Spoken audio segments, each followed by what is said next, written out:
Minnesota, wake up. We are standing on the precipice of a defining moment for this franchise.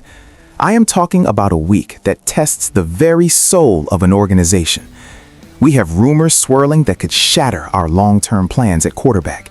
We have a defense that is screaming for reinforcements before a legend walks away. And tragically, we are mourning a loss that makes football seem completely insignificant. The news coming out of Eagan today is a mix of strategic chaos and profound sorrow. You need to hear every single word of this report, because the future of the Vikings is being rewritten right now. Let us get right into the thick of it, because the noise surrounding JJ McCarthy is getting louder, and where there is smoke, there is usually a raging fire. Reports surfacing today from Heavy and the Times of India have thrown a massive wrench into what we thought was a stable plan for the Minnesota Vikings. We are hearing legitimate questions about his future in purple before it has even truly begun. These outlets are discussing the uncertainty surrounding his recovery and development, going so far as to suggest that a fresh start in another city might actually be beneficial for the young signal caller. Can you believe this? We are talking about a first-round investment, the future of the franchise, and now insiders are suggesting the Vikings might pivot. The speculation is that the front office is actively looking at bringing in a new veteran quarterback or even dipping back into the draft pool. This implies a lack of faith that is absolutely staggering. From a reporting standpoint, when you hear whispers about a team exploring other options this early in a player's tenure, it signals internal doubt.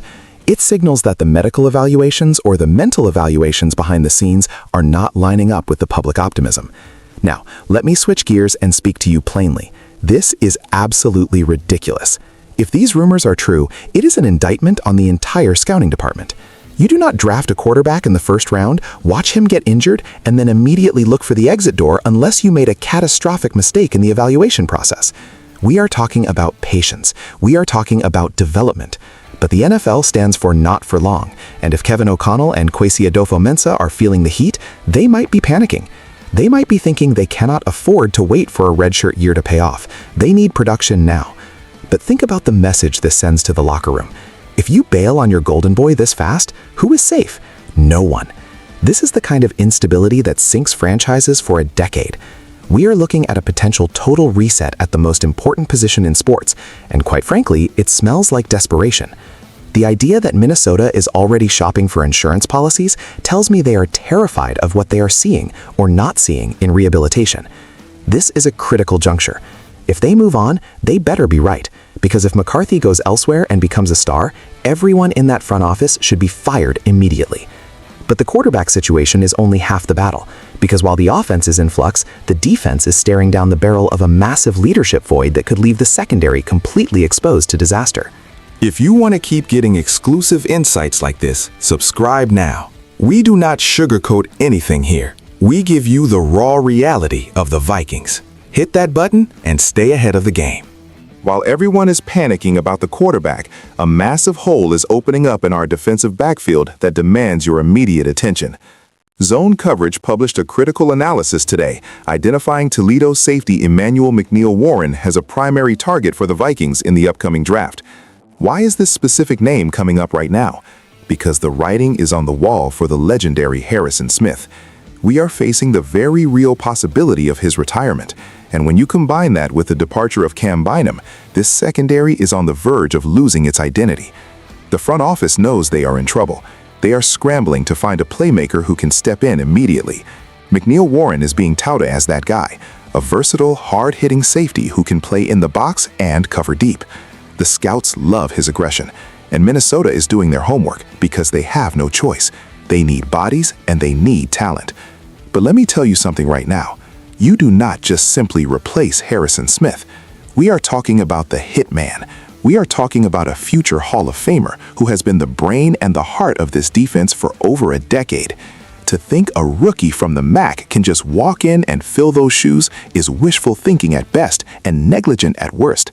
The disrespect to the complexity of Brian Flores' scheme is real if they think a plug-and-play rookie fixes this. Losing Smith changes the entire geometry of the field.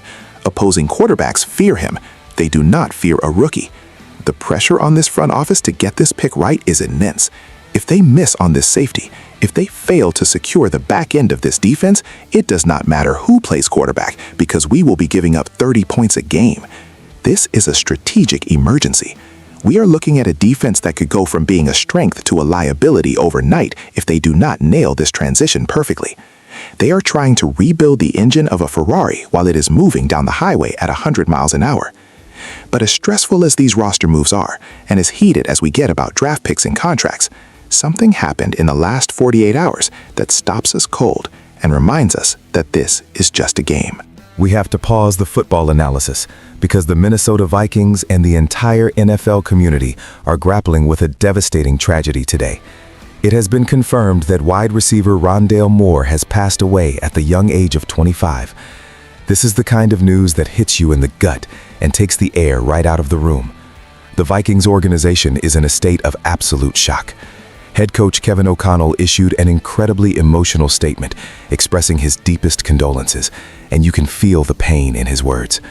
The team captain sent a strong message to the fans, rallying the community during this dark time, but the heartbreak is palpable. Reports indicate that Moore had posted photos on his Instagram just shortly before the incident, showing his rehabilitation progress and his determination to get back on the field.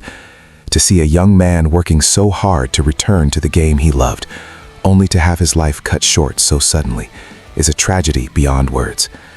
Players from the current roster have been expressing their shock and profound sadness over the last 48 hours. This is not about stats, and this is not about the depth chart. This is about a human life gone way too soon. When you walk into a locker room and a stall is empty, not because of a trade, not because of an injury, but because a brother is gone, it changes you. It changes the dynamic of the entire building. The grief these players are feeling is real, and it is heavy. We get so caught up in the wins and losses, in who is getting cut and who is getting signed, that we forget these are young men with families and dreams. Rondale Moore was 25 years old. He had his whole life ahead of him. The Vikings are now tasked with navigating a season while carrying the weight of this loss. It puts everything we just discussed into a completely different perspective. The rumors, the draft picks, the contracts, it all feels small right now. The organization has to find a way to honor his memory while trying to move forward. And that is a challenge that no coach ever wants to face. This is a somber day for Minnesota, and the impact of this loss will be felt for a very long time. This is a defining moment for the Minnesota Vikings. We are dealing with potential upheaval at quarterback, a changing of the guard on defense, and a heartbreak that no team should ever have to endure. The question now is, how does this group respond? Do they crumble under the weight of uncertainty and grief, or do they band together and fight for each other? I want to hear from you. How do you think the team handles this adversity? Drop a comment below, show your support for the Moore family, and let's stick together as a community. We are Vikings. We endure. I will see you next time.